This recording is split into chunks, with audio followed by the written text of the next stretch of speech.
10 है, ये paper number 1 2019 winter का पेपर है। इसका क्वेश्चन नंबर 9 तक हमने कर लिया था पिछले वीडियोस के अंदर।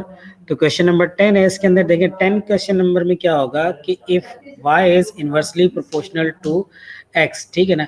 तो y is inversely proportional to x है, तो इनवर्सली प्रोपोर्शनल पहले आप समझ लें कि इनवर्सली प्रोपोर्शन का मतलब होता है कि अगर एक चीज इंक्रीज हो रही है तो दूसरी उसके साथ डिक्रीज हो रही है। तो y is inversely proportional to x, तो एक को आपको न्यूमरेटर में रखना पड़ेगा और दूसरे को आपको डिनोमिनेटर में रखना पड़ेगा।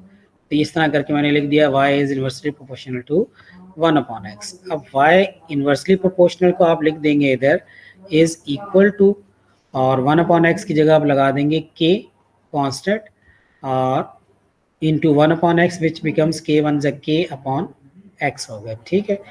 अब पहला पार्ट ये कह रहे हैं कि when x is 2 y is t, x 2 है तो y t है, तो y की जगह मैंने यहाँ सब्स्टिट्यूट कर दिया t को और x की जगह मैंने यहाँ पे लगा दिया है 2। सो ये बन जाएगा k अपॉन x की जगह आ गया 2, तो ये बन गया आपके पास k की वैल्यू पहले कितनी आती है, k आ जाता है आपके पास 2t, ठीक है ना, क्योंकि पहला पेयर दिया जाता है ताकि आपको k पता चल जाए। तो यहाँ पे पहले पेयर से आपको पता चल गया कि जी k कितना है, k आपके पास इक्वल टू 2t, सही है। अगर ये आ गया आपके पास k, तो नेक्स्ट फिर उसके बाद क्वेश्चन वो यहाँ से पूछ रहे हैं find an expression for y in terms of t when x is 3। Okay, now when x is 3, x जब 3 होता है तो वो तब क्या होगा। अच्छा, अब असल में इक्वेशन ये थी y is equal to k upon x, ये थी इक्वेशन। इसको मैं यहाँ लिख देता हूँ इक्वेशन नंबर 1। तो y is equal to k upon x। अब y इज इक्वल टू, जो इन दोनों का आपस में रिलेशन है वो ये है, y is equal to k upon x।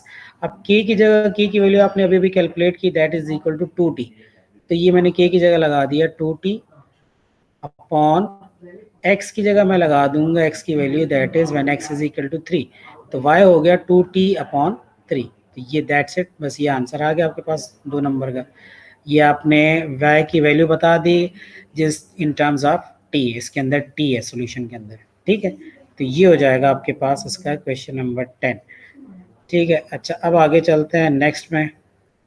Next देखिए जी, नेक्स्ट में क्या है, क्वेश्चन नंबर नेक्स्ट है क्वेश्चन नंबर 11।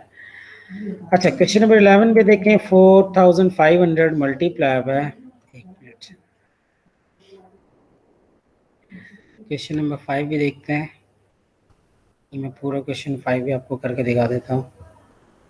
देखिए जी, क्वेश्चन नंबर 11 है, एक्सप्रेस 4500 इंटू 1000 का स्क्वायर इन स्टैंडर्ड फॉर्म। अच्छा जी, स्टैंडर्ड फॉर्म में ये होता है कि सारे के सारे फिगर्स जो होते हैं आपके पास वो किस फॉर्म में होते हैं, वो होते हैं आपके पास स्टैंडर्ड फॉर्म ये कहता है कि आपके पास डेसिमल एक डिजिट के बाद होना चाहिए, उसके बाद फिर वो नहीं होना चाहिए।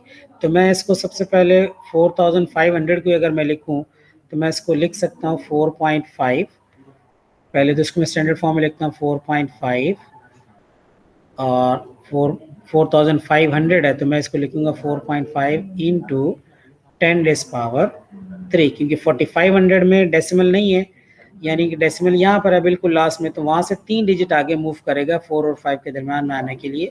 तो ये बन जाएगा 4.5 इंटू 10 रेज़ पावर 3, ठीक है, ये हो गया। अब मल्टीप्लाई आपने वहाँ पर है 100,000 का स्क्वायर, तो 1000 को आप लिख सकते हैं 10 का स्क्वायर, सॉरी 10 का क्यूब लिख सकते हैं 1000 को आपने लिखा 10 का क्यूब, वाइल एक पावर और ऑलरेडी उसके ऊपर है, स्क्वायर ऑलरेडी है उसके ऊपर, तो वो अपनी जगह पर रहेगा, उसको कोई इम्पैक्ट नहीं है इससे। तो ये बन जाएगा आपके पास 4.5